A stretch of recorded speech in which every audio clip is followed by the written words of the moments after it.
بسم اللہ الرحمن الرحیم۔ سورۃ الطارق۔ سب سے پہلے اس کی ٹرانسلیشن میں پڑھوں گی اور آپ نے اس کو امیجن کرنا ہے، اس کو سننا ہے غور سے، اور تصور میں کچھ پکچرز بنیں گی آپ کے، یا کچھ بھی آپ کو جو یاد رہ جائے تو آنکھیں بند کر سکتے ہیں، اس کو پوری توجہ سے سنیں۔ اللہ کے نام سے جو بہت رحم کرنے والا اور ہمیشہ رحم کرنے والا ہے۔ قسم ہے آسمان کی اور رات کو نمودار ہونے والے کی، قسم ہے آسمان کی اور رات کو نمودار ہونے والے کی، اور کیا جانو تم کیا ہے وہ رات کو نمودار ہونے والا، اور کیا جانو تم کیا ہے وہ رات کو نمودار ہونے والا۔ ایک تارہ ہے چمکتا ہوا، ایک تارہ ہے چمکتا ہوا، یقیناً ہر متنفس، ہر جان پر ضرور مقرر ہے ایک نگہبان، یقیناً ہر متنفس پر ضرور مقرر ہے ایک نگہبان۔ سو ذرا غور کرے انسان کہ کس چیز سے پیدا کیا گیا ہے وہ، ذرا غور کرے انسان کہ کس چیز سے پیدا کیا گیا ہے وہ۔ پیدا کیا گیا ہے اچھلنے والے پانی سے، پیدا کیا گیا ہے اچھلنے والے پانی سے، جو نکلتا ہے بیچ میں سے پیٹھ اور پسلیوں کے، جو نکلتا ہے بیچ میں سے پیٹھ اور پسلیوں کے۔ بے شک اللہ اس کے دوبارہ پیدا کرنے پر بہرحال قادر ہے، بے شک اللہ اس کے دوبارہ پیدا کرنے پر بہرحال قادر ہے، انسان کے دوبارہ پیدا کرنے پر بہرحال قادر ہے۔ کس دن پیدا کرے گا وہ؟ جس دن جانچ پڑتال ہوگی سب چھپی باتوں کی، جس دن جانچ پڑتال ہوگی سب چھپی باتوں کی، تو نہ ہوگا انسان کے پاس کوئی زور اور نہ کوئی مددگار، تو نہ ہوگا انسان کے پاس کوئی بھی طاقت، کوئی بھی زور اور نہ کوئی مددگار۔ قسم ہے آسمان کی جو میਂہ برساتا ہے جو لوٹاتا ہے،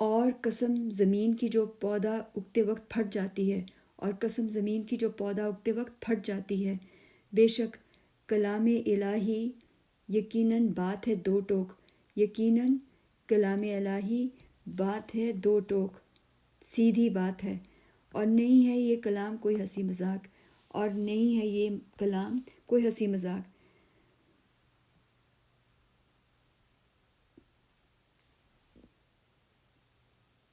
اس کے باوجود یہ کیا کر رہے ہیں یہ نہ ماننے والے؟ تو بے شک یہ لوگ چل رہے ہیں ایک چال، تو بے شک اس سب کے باوجود کہ یہ مذاق نہیں ہے جو ان کو بتایا جا رہا ہے کہ یہ باز ہیں، بے شک یہ لوگ چل رہے ہیں ایک چال، اور میں بھی چل رہا ہوں ایک چال، اور میں بھی چل رہا ہوں ایک چال۔ بس چھوڑ دو ان کے حال پر ان کافروں کو، بس چھوڑ دو ان کے حال پر ان کافروں کو، ڈھیل دو ان کو ایک ذرا کی ذرا، ذرا مہلت دو ان کو تھوڑی سی دیر، ڈھیل دو ان کو ایک ذرا کی ذرا۔ اب یہاں پر آپ ویڈیو کو پاز کریں، اور جو آپ کے ذہن میں تصویر بنی، کوئی الفاظ رکے، چاہے تو تصویر بنا لیں ایک رف سا اسکیچ، یا پھر الفاظ لکھ لیں، اور دوبارہ ویڈیو کو پھر آپ چلائیں گے تو پھر آپ ابھی ہم جب اس کے سیکشنز کریں گے تو دیکھیں کہ کون سے سیکشن میں آپ کو کون سی بات یاد رہ رہی ہے اور اس کی کیا وجہ ہے، تو اس پر آپ غور کریں گے۔ تو اس ساری ایکٹیویٹی کا مقصد ہے کہ ہم سوچ سکیں کہ ہم کیا سن رہے ہیں اور ہم کیا سمجھ رہے ہیں، کہاں بات نہیں سمجھ آ رہی، کہاں پر سمجھ آ رہی ہے، کہاں پر اس کو میں اپنی زندگی کے ساتھ ریلیٹ کر پا رہا ہوں، کر پا رہی ہوں۔ تو یہاں پر اس کو پاز کر دیں۔ اچھا، اب نیکسٹ اسٹیپ یہ ہے کہ ہم ٹرانسلیشن ہم نے کر لی، اب آپ اس کی ٹرانسلیشن خود سے بیٹھ کے یاد کریں گے، سمجھیں گے اچھی طرح سے، اور اب ہم اس کے اسٹرکچر کو سمجھتے ہیں۔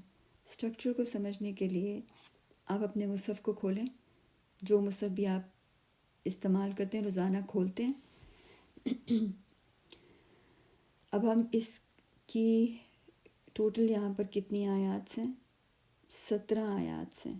17 آیات کو ہم ڈیوائڈ کریں گے، جو آپ یاد کر چکے ہیں اس کی ٹرانسلیشن کو۔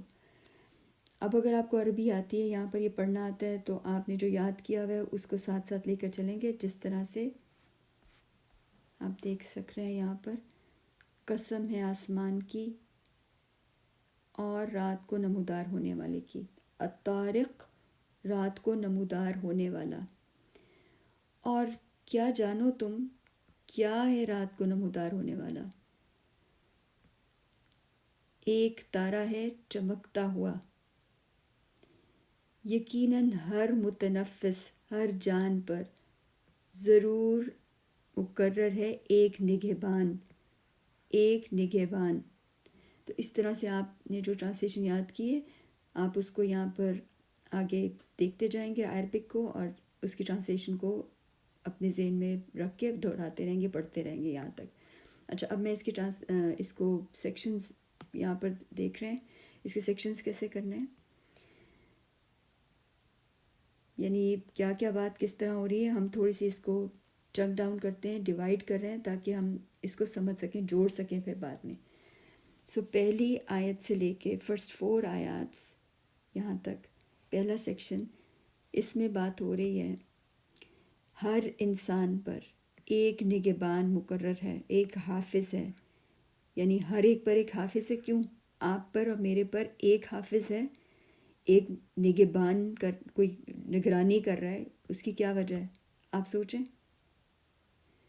ہم سب کچھ نہ کچھ کرتے ہیں، جو کچھ بھی کر رہے ہیں تو وہ لکھ رہا ہے، وہ اس کتاب جو وہ لکھ رہا ہے تو وہ حساب کتاب ہر ایک کو کھڑے ہو کر دینا ہے، چاہے اب کوئی کہنا مان رہا ہے اللہ کا اور چاہے کوئی اللہ کا کہنا نہیں مان رہا ہے۔ تو یہاں پر بھی اللہ تعالیٰ نے آخر میں کچھ کرنے کے لیے کہا، اس کو بعد میں دیکھتے ہیں۔ تو پہلی 4 آیات ہمارا ایک سیکشن بنا، ہر انسان پر ایک فرشتہ، ایک حافظ مقرر ہے، تمہاری نگرانی کی جا رہی ہے۔ کس لیے؟ کچھ لکھا جا رہا ہے جس کو تم نے پریزنٹ، آخر میں تم سے وہاں پر سوال ہوگا۔ اچھا، دوسرا سیکشن یہاں سے شروع کر رہے ہیں ہم آیت نمبر 5 سے، آیت نمبر 5 سے لے کر 10 تک یہاں پر ہمارا سیکشن ختم ہو جاتا ہے۔ یہاں پر کیا بات ہو رہی ہے یہاں تک؟ یہاں پر اللہ سبحانہ تعالیٰ نے کہا ہے کہ غور کرو، اب پھر سوچو، بیٹھو تھوڑی دیر اپنے اوپر غور کرو کہ تمہیں انسان کو پیدا کرنے کا کیا طریقہ ہے، اس کو کس طرح سے پیدا کیا ہے، کس طریقے سے پیدا کیا ہے۔ تو وہ بالکل قادر ہے، وہ یقیناً قادر ہے کہ وہ اس دن، جس دن انسان کی چھپی ہوئی چیزوں کو نکال دیا جائے گا اس کتاب سے، اس دن کوئی زور اور کوئی مددگار نہیں ہوگا، تو وہ بالکل طاقت رکھتا ہے اس دن پیدا کرنے کی بھی دوبارہ۔ یہاں پر اپنے اوپر غور کرو، جس طرح سے تمہیں بنایا گیا ہے اتنی حیران کن طریقے سے، تو تمہیں دوبارہ پیدا کرنا اس کے لیے کون سا مشکل ہے، وہ بالکل قادر ہے۔ تھرڈ سیکشن ہمارا پھر یہاں سے شروع ہو رہا ہے، دوبارہ سے قسم شروع بھی، والسماء، آسمان کی قسم، یہاں پر پھر آسمان کی قسم، جو لوٹاتا ہے، کس کو لوٹا رہا ہے؟ آسمان پانی برساتا ہے تو ایک واٹر سائیکل جس طرح سے آسمان پلٹاتا ہے، لوٹاتا ہے، لوٹانے والا، اور واٹر سائیکل جس طرح سے ایک مسلسل اسی طریقے سے ہو رہا ہے، اور بارش جب پانی آتا ہے زمین پر تو زمین پھٹ جاتی ہے، زمین پھٹتی ہے، لہلہاتی ہے۔ اور اس ایک مثال کو سامنے رکھ کر کہ انسان کی روح وہ بھی پھٹتی ہے، آسمان سے جو وحی آئی اس کے اندر سے جب خوبصورت چیزیں نکلتی ہیں پھٹ کر، تو وہ سمجھتا ہے کہ یہ ایک دو ٹوک بات ہے، اس کے اندر ٹھیک ٹھیک سیدھی سیدھی بات کی ہوئی ہے، کوئی یہ مذاق نہیں ہے، قرآن ہرگز مذاق نہیں ہے، یہ جو خبریں دے رہا ہے یہ مذاق نہیں ہے۔ تو یہاں پر یہ والا سیکشن ختم ہوتا ہے، اور پھر ہم نیکسٹ 4th سیکشن سٹارٹ کرتے ہیں یہاں سے، آیت نمبر 15 سے، آیت نمبر 15 سے 4th سیکشن شروع ہوا، 15 سے 17 تک۔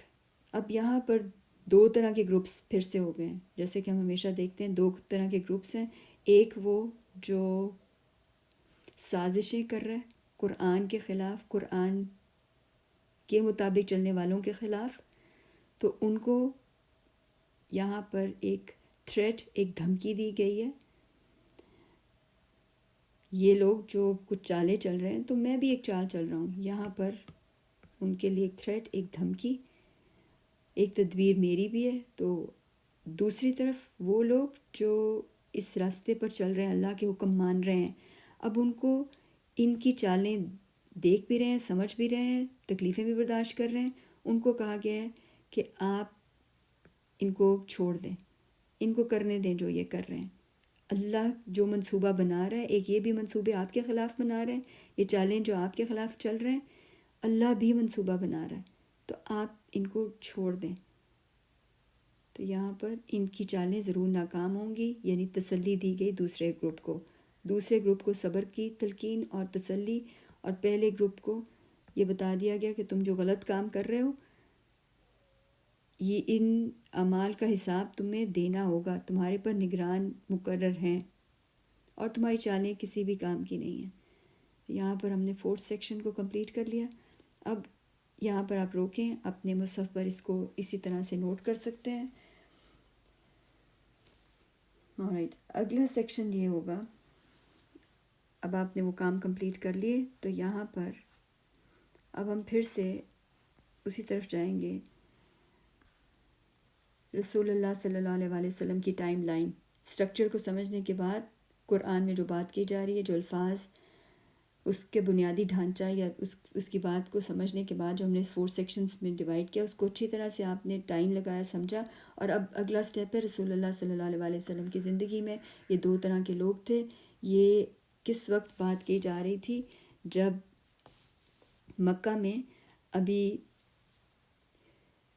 تیسرے دور میں رسول اللہ صلی اللہ علیہ وسلم کی زندگی کو اگر ہم مکہ کی زندگی میں جب قرآن ملنا شروع ہوا تو پہلے 3 سال جب اوپن انویٹیشن نہیں دی گئی تھی، کچھ قریب کے لوگوں کے ساتھ ہی یہ دعوت دی جا رہی تھی اور انہی کے ساتھ قرآن پر عمل کیا جا رہا تھا، سوچا جا رہا تھا، پڑھا جا رہا تھا، پڑھایا جا رہا تھا۔ اس کے بعد کے 2 سال اوپن انویٹیشن، اعلان عام، اور پھر 5 سال مزید یہ ظلم و ستم کا جو دور شروع ہوتا ہے، یہاں پر یہ سورہ نازل ہوئی، سورۃ الطارق، اور بہرحال یہاں پر آخری 3 سال، تو یہ 13 سال مکمل ہوئے مکہ کے۔ تو ابھی ہم مکی قرآن ہی کی اسٹڈی کر رہے ہیں۔